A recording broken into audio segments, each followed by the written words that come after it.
Bienvenue pour cette mini-séance de yoga dédiée à assouplir et étirer les lombaires. Pour démarrer la séance, allongez-vous sur le dos en imitant la petite sirène. Précisément, descendez sur le côté droit du buste vers le tapis en appui sur votre main droite, puis roulez sur le dos.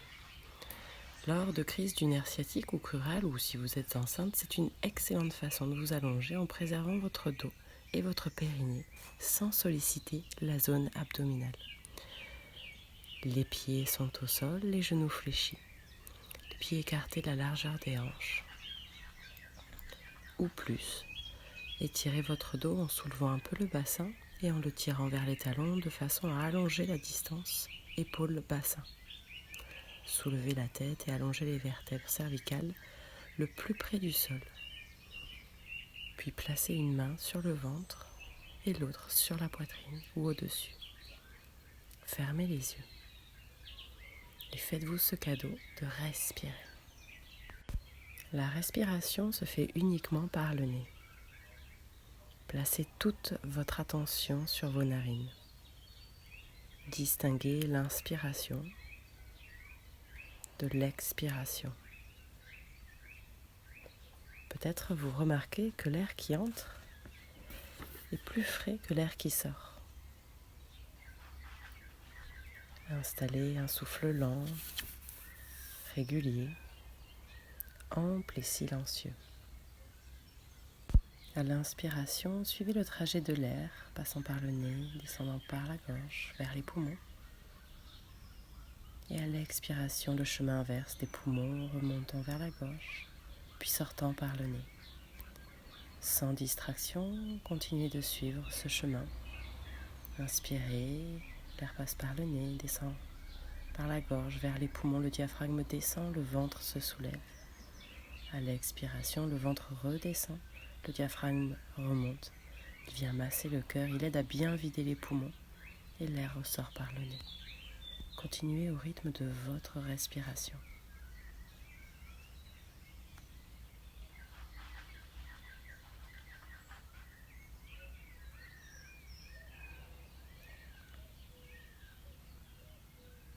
Puis sur chaque expiration, élevez les sphincters comme pour retenir une envie pressante. Tout le long de l'expiration, allez jusqu'au bout de l'expiration, comme un ascenseur qui monte d'étage en étage. Et à l'inspiration, détendez tout le plancher pelvien.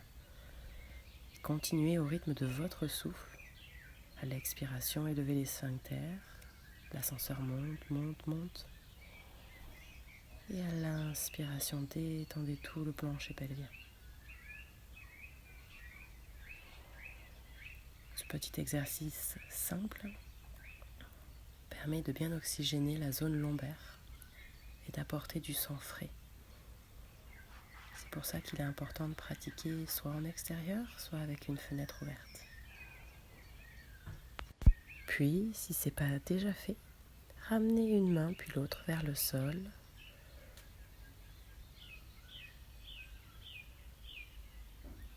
Amenez le genou droit vers la poitrine, puis le gauche et roulez sur un côté pour vous soulever.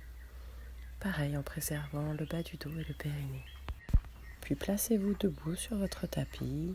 Trouvez votre centre en basculant le poids du corps sur l'avant, sur l'arrière du pied. Dès que vous avez trouvé votre centre, tirez les fessiers en arrière et placez le ventre contre les cuisses. Les pieds sont écartés de la largeur des hanches. Et relâchez tout le haut du dos. Les bras sont relâchés, la tête est détendue.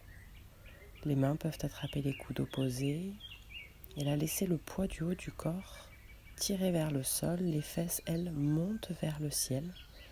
Les genoux restent pliés afin de ne pas mettre de tension inutile sur la zone lombaire. Respirez dans la posture et sentez l'étirement qui se fait sur le bas du dos. Appréciez cet étirement et respirez. Pour vous relever, placez les mains sur le sol, tirez les fesses vers le sol et passez en posture de la chaise. Et sur l'expiration, redressez les jambes. Puis venez vous accroupir au sol afin de passer en quadrupédie. Les poignets en dessous des épaules, les genoux en dessous des hanches. Et là, tirez les fessiers vers l'arrière afin de prendre la position physiologique et de ne pas faire mal au lombaire. À l'expiration, Arrondissez le dos en partant du périnée jusqu'au sommet de la tête. Puis à l'inspiration, revenez dans l'axe, sans trop cambrer, sans casser la nuque.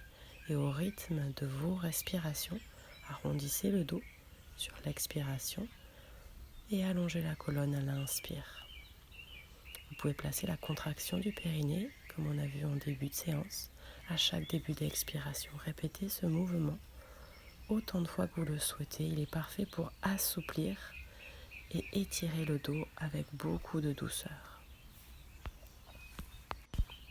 Puis, gardez les genoux écartés et tirez les fessiers vers les talons afin de laisser le ventre passer entre les jambes. Allongez les bras le plus loin possible et posez le front au sol.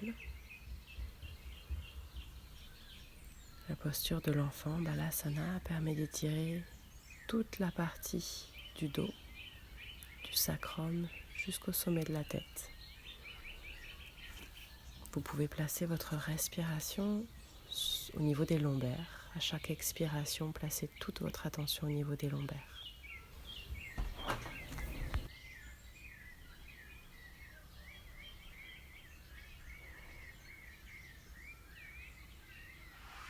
Puis ramenez les mains sous les épaules et poussez dans les mains afin de vous redresser. Vous pouvez reprendre la posture allongée qu'on a vue en début de séance et rester là un instant. N'hésitez pas à consacrer quelques minutes encore pour méditer. Namasté.